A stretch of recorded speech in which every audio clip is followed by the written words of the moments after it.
The boutique was a shrine to opulence. Crystal chandeliers hung like frozen raindrops, illuminating shelves lined with bags that whispered tales of wealth and exclusivity. The faint scent of lavender and leather mingled in the air, a sensory declaration of luxury. Cardi stepped inside, her casual attire an intentional contrast to the extravagance surrounding her. A white baseball cap shielded her face, though anyone who truly paid attention might have caught the faint glimmer of recognition beneath the brim. She wasn't here to dazzle, just to buy a bag she'd been eyeing for months. The first to notice her was Rachel, a young, pale-skinned sales associate perched behind the counter like a self-appointed gatekeeper. Rachel's sharp, assessing gaze swept over Cardi, pausing at her jeans and sneakers. A flicker of disdain curled her lips. "Excuse me," Cardi said softly, stepping toward the counter. Her voice carried the warmth of someone who didn't need to demand respect but deserved it nonetheless. "Can I see that bag? The limited edition one in the glass case." Rachel arched an eyebrow, her perfectly manicured fingers tapping against the counter. "That one?" she asked, her voice dripping with mockery. "Are you sure you're in the right store?" Cardi blinked, momentarily stunned. "I'm sure," she replied evenly, refusing to rise to the bait. Rachel let out a short, cruel laugh, clearly meant to be overheard. "This isn't some discount outlet, sweetie. We don't do payment plans here." She leaned closer, lowering her voice but ensuring it carried. "Or do they pay strippers by the hour now?" The words sliced through the air like a blade. A flush crept up Cardi's neck, but she held her ground. "I asked to see the bag," she repeated, her tone firm. Rachel's smirk widened, and she glanced around, catching the attention of another associate. "Hey, Emily," she called, her voice loud enough to draw stares. "Guess who's shopping here today?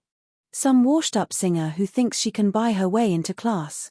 She turned back to Cardi, her eyes narrowing. "Or are you just here to take selfies and pretend you can afford it?" The insult hung in the air, heavy and deliberate. A few other shoppers looked on, some shifting uncomfortably, others whispering behind their hands. Cardi clenched her jaw, her heartbeat loud in her ears. She had faced this kind of prejudice before, thinly veiled sneers, assumptions about her worth. But this time, it felt sharper, more deliberate. "Do you treat all your customers like this?" Cardi asked, her voice laced with calm fury. Rachel leaned against the counter, her smirk never faltering. "Only the ones who think their little sob story about making it big means anything in the real world." She eyed Cardi from head to toe, her gaze dripping with judgment. "You can take the girl out of the ghetto, but you can't take the ghetto out of the girl." The room seemed to freeze. Even those who had tried to ignore the interaction couldn't look away now. Cardi's fists clenched at her sides, but she refused to let this woman see her break. "You know what?" Cardi said, her voice low but seething with controlled rage. "You're lucky I'm not the person I used to be, or this conversation would end very differently." Rachel laughed, a cold, hollow sound. "Oh, I'm terrified," she said mockingly. "What are you going to do? Write a rap about it? Maybe dance on a pole while you're at it?" Cardi took a step closer, her presence suddenly commanding, like a storm rolling in. "You don't know anything about me," she said, her voice steady but sharp. "But you've made it your mission to judge me anyway. Why? Because I don't fit your idea of who belongs here? Because I'm black? Or because you see someone who worked their way up and it terrifies you?" Rachel faltered for the first time, her smirk slipping slightly. But she quickly recovered, shrugging. "Call it like I see it," she said flippantly. "You're just proving my point." At that moment, the store manager appeared, his polished shoes clicking against the marble floor. His eyes scanned the scene, immediately honing in on the tension. "Is there a problem here?" he asked, his tone sharp. Rachel straightened, her demeanor shifting to one of false professionalism. "Not at all, sir," she said sweetly. "I was just explaining to this customer that we specialize in high-end products." The manager's gaze shifted to Cardi, taking in her expression, her clenched fists, and the tight set of her jaw. He could see the storm brewing beneath her calm exterior. He said gently, "Is everything all right?" Cardi locked eyes with him. her voice steady but edged with pain. No. Everything is not all right. But maybe you should ask your employee to explain why she thinks it's acceptable to humiliate someone who came here to shop.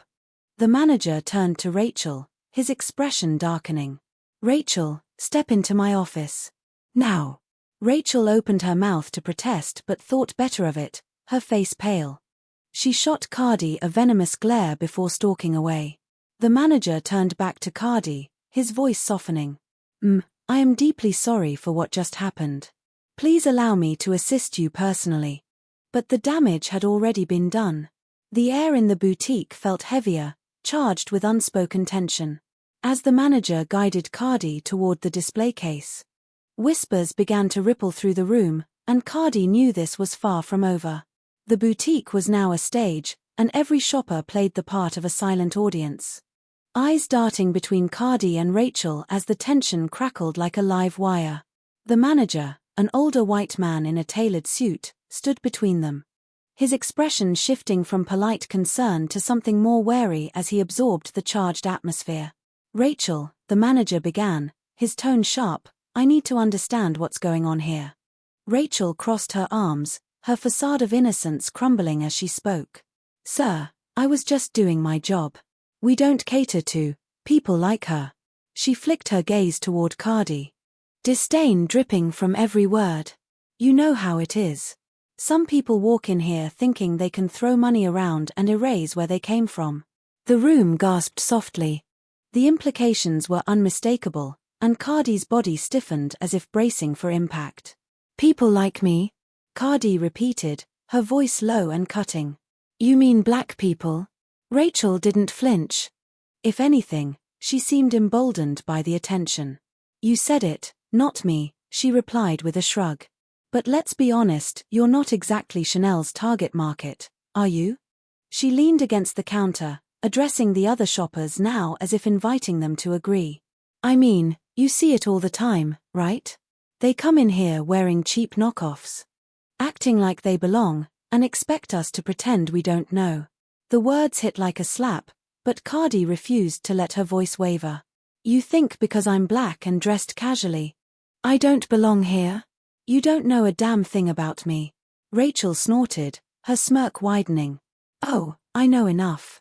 You're one of those people who think they can buy their way out of their background. But newsflash, sweetheart, no matter how much money you have, you'll always be. She paused, letting the silence hang before delivering the venomous punchline. From the streets. The air in the boutique seemed to vanish, leaving behind a suffocating void. Even the shoppers who had been too cowardly to intervene now stared at Rachel in open shock. Cardi's eyes burned. But she didn't let the tears fall. She stepped forward, her voice rising with righteous fury. You think you can talk to me like that and get away with it? You think you're better than me because your skin's lighter, because you have this job? Rachel rolled her eyes, her arrogance unshaken. It's not about better. It's about reality. You don't see white women walking in here looking like they just came off a basketball court. You don't see them hustling their way into designer stores, pretending they're something they're not. That's enough, the manager barked, his voice booming over the escalating argument. He turned to Rachel, his face red with fury. I will not tolerate this kind of behavior in my store. Rachel, now visibly flustered, tried to backpedal. I was just. No, the manager interrupted, his tone cold. You've said enough. Step into my office. Now. Rachel hesitated, throwing a final glare at Cardi before stalking off, her heels clicking angrily against the marble floor. The manager turned back to Cardi, his expression softening with regret. I am so sorry for what you just experienced. This behavior is unacceptable, and I assure you it does not reflect our values. Cardi folded her arms, her stance unyielding. You say that now. But she didn't just wake up with those opinions. She felt comfortable enough to say it out loud in your store. That's on you, too. The manager nodded, visibly chastened. You're right. We failed you today, and I take full responsibility. Please, let me make this right. I don't need your apologies, Cardi said, her voice steady. I need you to do better. Not just for me, But for anyone who walks through those doors looking like they don't belong in your world. The room remained silent, the gravity of her words sinking in. The manager looked around at the other customers, their judgmental stares now directed at him. "Let me show you the bag personally," he offered. Cardi hesitated for a moment before nodding. "Fine. But this isn't over." As they moved toward the display case, the tension began to ease, but the sting of Rachel's words lingered like a bruise. Cardi knew this was just one skirmish in a much larger battle, a battle that wasn't hers alone to fight. The boutique felt heavier now. Its polished marble floors and sparkling chandeliers unable to mask the ugliness that had unfolded moments before. As the manager led Cardi toward the display case, the whispers among the other customers grew louder, their glances darting between the back room where Rachel had disappeared and Cardi, who walked with her head held high. Defiance etched into every step.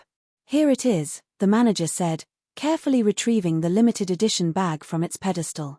His hands trembled slightly as he set it on the counter.